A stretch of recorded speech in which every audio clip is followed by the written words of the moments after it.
বিক্রম তার মা শান্তি দেবীকে নিয়ে খালের ধারে এক বাঁশপাতার ঘরে দুঃখে দিন কাটাচ্ছে।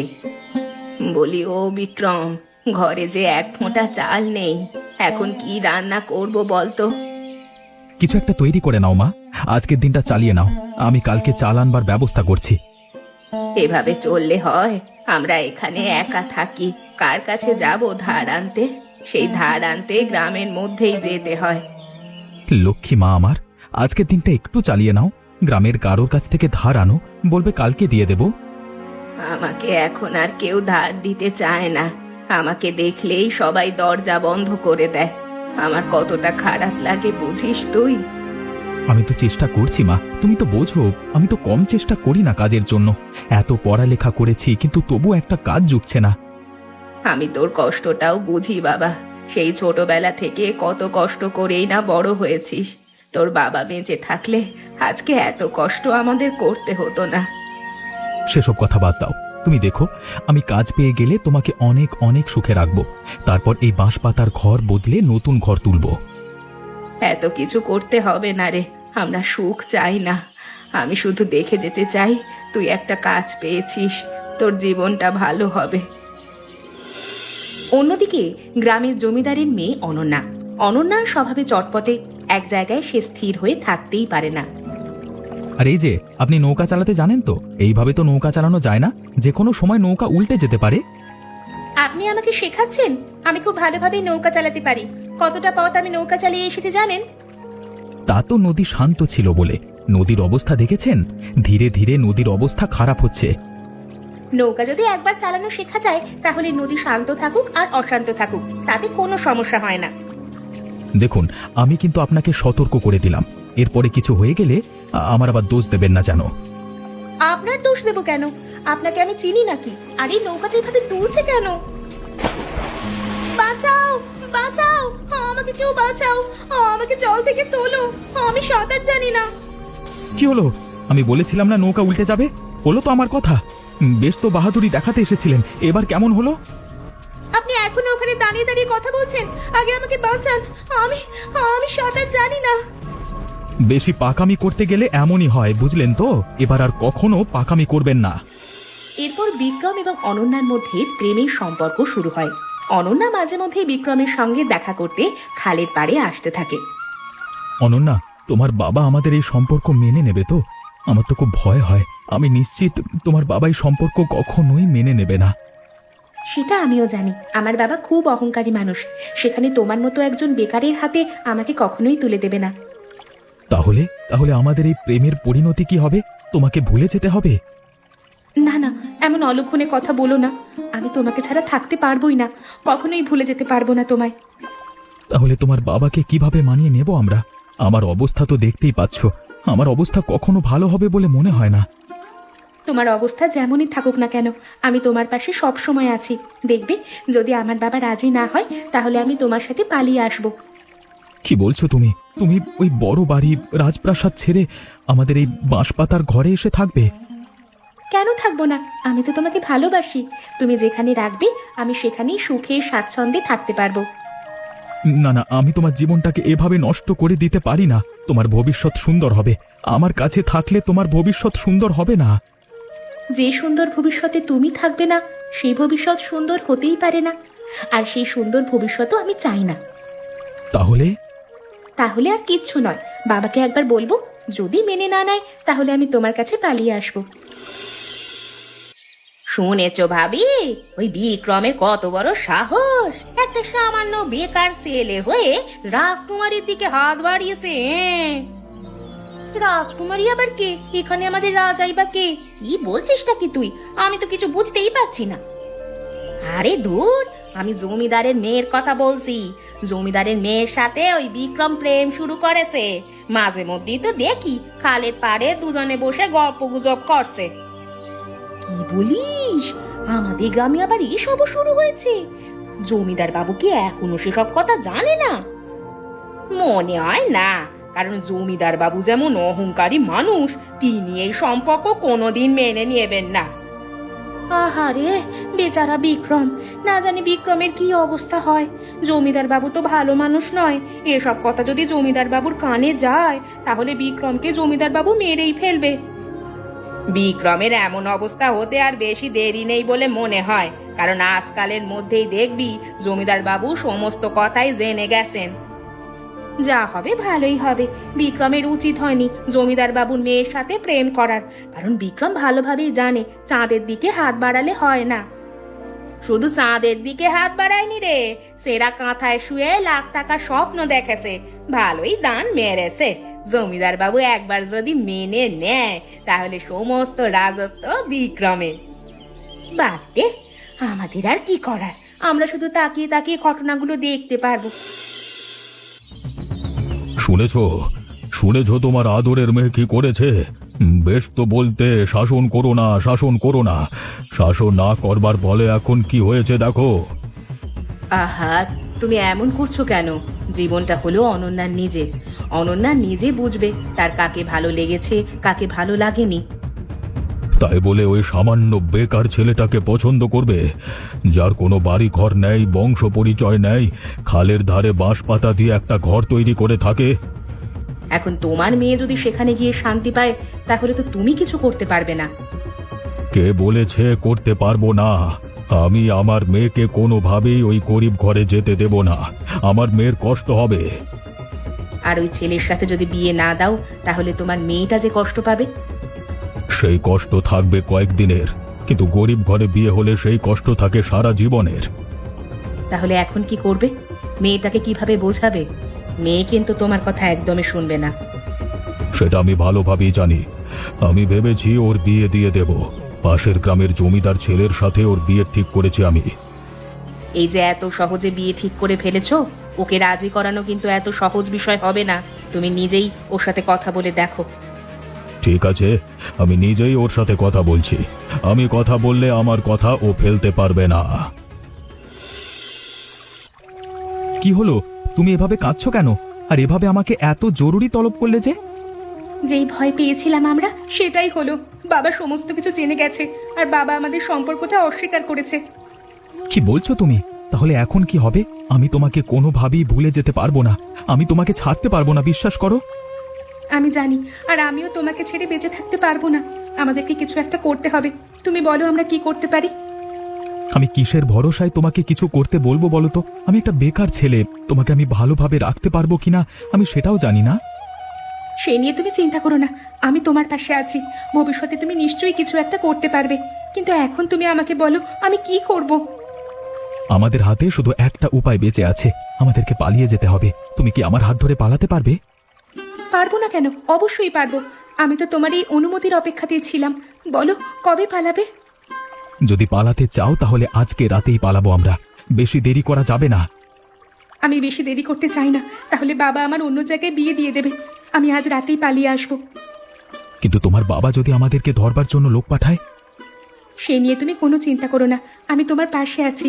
আমার জীবন যতদিন আছে, তোমার গায়ে একটা আঁচড়ও লাগবে আমি দেব না।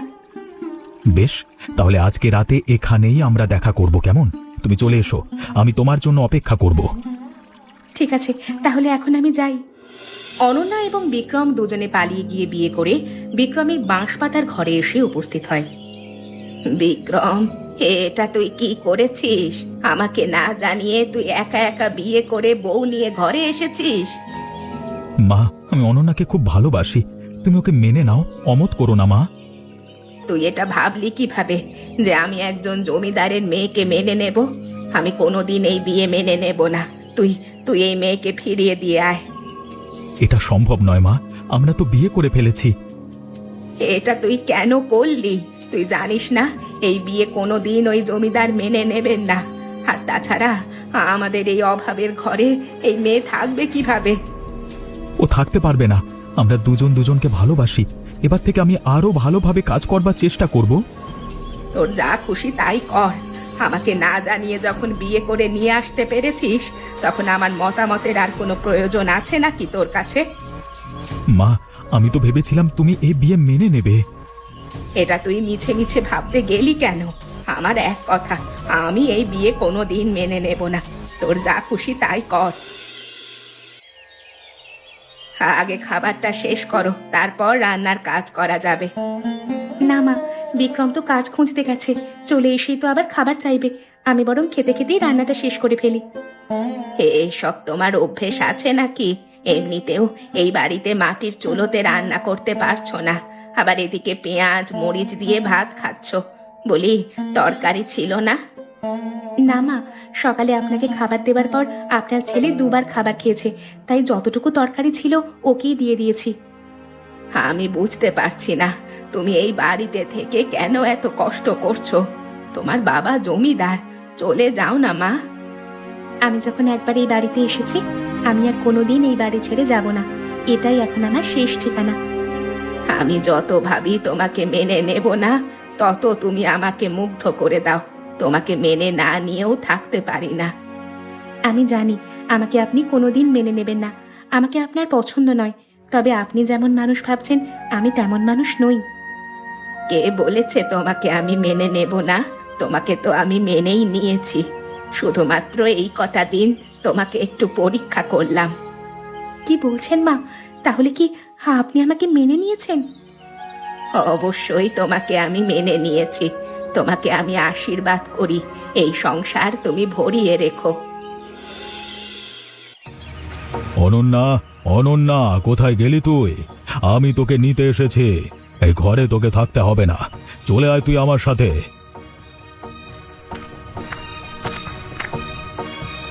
বাবা, তুমি এখানে কি করছো?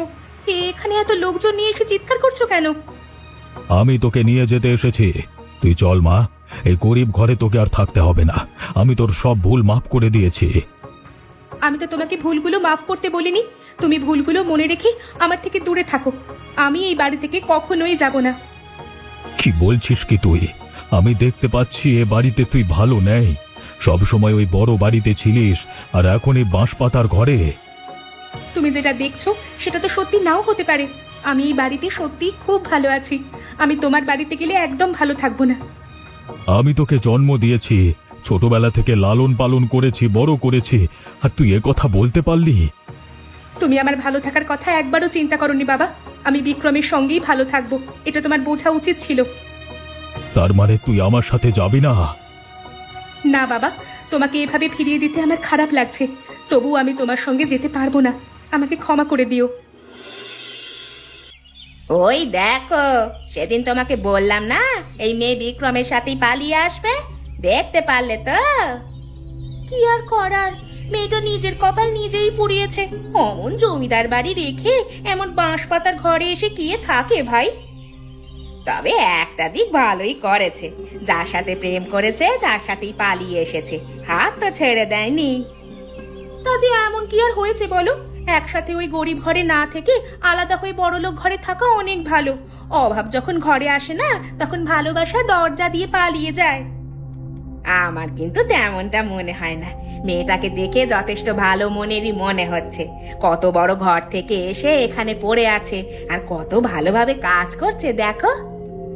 এখন তো মেয়েটা কিছুই বুঝতে পারছে না, এখন তো ভালোবাসার মধ্যে আছে কি না। কয়েকটা দিন যাক না, তারপর হাড়ে হাড়ে টের পাবে। ও যদি আবার ওই জমিদার বাড়িতেই ফেরত না যায়, তাহলে আমার নাম তুমি বদলে রেখো। শুনলাম মহেন্দ্র বাবু নাকি মেয়েটাকে নিতে এসেছিল, মেয়েটা তাকে ফিরিয়ে দিয়েছে। যদি যাওয়ার হতো তাহলে এখনই বাবার সাথে চলে যেত। যখন যাওয়ার সময় হবে তখন দেখবে আমরা কিছু জানতেও পারিনি, এর আগে থেকেই চলে গেছে মেয়েটা। গেলে যাক, আমাদের আর কি, আমরা শুধু কাহিনীগুলো দেখছি। ঠিক বলেছো ভাই, আমাদের তো কিছুই যায় আসে না। যাই হোক, চলো, অনেক সময় হয়ে গেছে। কি গো, তোমার এত আসতে দেরি হলো কেন? দেরি করব না মানে? আমি কি বাইরে হাওয়া খেতে যাই নাকি নাকি আড্ডা দিতে যাই? আমি কাজ করি আর অন্য কাজ খুঁজি। এতে তো রেগে যাওয়ার কি আছে? আমার সাথে তুমি এভাবে কথা বলছো কেন?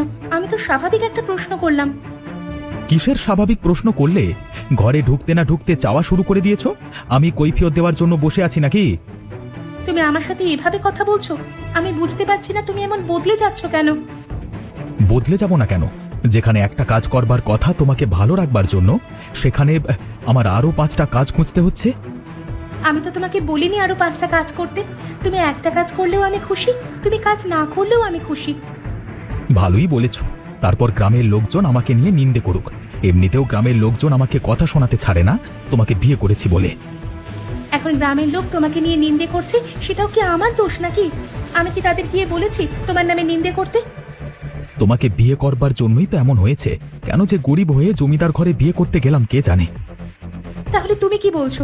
আমি কি আমার বাবার বাড়িতে চলে যাব? তোমার সাথে আর ঘর সংসার করব না আমি? তুমি কি সেটাই চাও? আমি তো বলিনি আমি সেটা চাই। মেয়ে মানুষের একটাই দোষ, সবকিছু বেশি বেশি বোঝে, জীবনটাই নষ্ট। কয়েকদিন পর এক সন্ধ্যায় প্রচন্ড ঝড় শুরু হয়। ঝড়ে বিক্রমের বাঁশপাতার ঘর ভেঙে যেতে শুরু করে। ওরে বিক্রম, আমাদের ঘরটা বুঝি এখন খালের ভেতরে চলেই যাবে রে? কি করব, কোথায় আশ্রয় নেব? আমার বড্ড ভয় করছে, যদি আমাদের কিছু হয়ে যায়। বিক্রম, বিক্রম তুই একটা কাজ কর, অনন্যাকে কোনোভাবে ও বাবার বাড়িতে দিয়ে আয়। আমাদের সাথে এখানে থাকলে ওর যে বিপদ হয়ে যাবে। কি বলছেন আপনি মা? না না, আমি আপনাদের এই অবস্থায় ছেড়ে বাবার বাড়িতে চলে যাব? আপনি কি পাগল হয়ে গেছেন? মা ঠিক কথাই বলেছে, তোমার এখান থেকে যাওয়া উচিত। এখানে থাকলে তোমার বিপদ হয়ে যাবে। আর তোমরা তোমরা বিপদের মুখে থেকে বিপদের সাথে মোকাবিলা করবে নাকি? আমাদের তো মোকাবিলা করতেই হবে, তাছাড়া আমাদের এমন অভ্যেস আছে। তোমার তো অভ্যেস নেই। আমি তোমাকে দিয়ে আসছি, চলো। বললাম তো আমি যাব না, আমাকে জোর করো না। আমি এই বাড়ির একজন সদস্য। এই বাড়ির যা কিছুই হয়ে যাক না কেন, আমি এই বাড়ি ছেড়ে একটা পাও বাইরে দেব না। বিক্রম রে, তুই ওর কথা শুনিস না বাপ। তুই যা, ওকে জোর করে হলেও ওই বাড়িতে ফিরিয়ে দিয়ে আয়। যদি আমরা বেঁচে থাকি তাহলে আমাদের সাথে আবার দেখা হবে। থামো, তুমি কোথায় নিয়ে যাচ্ছ আমাকে?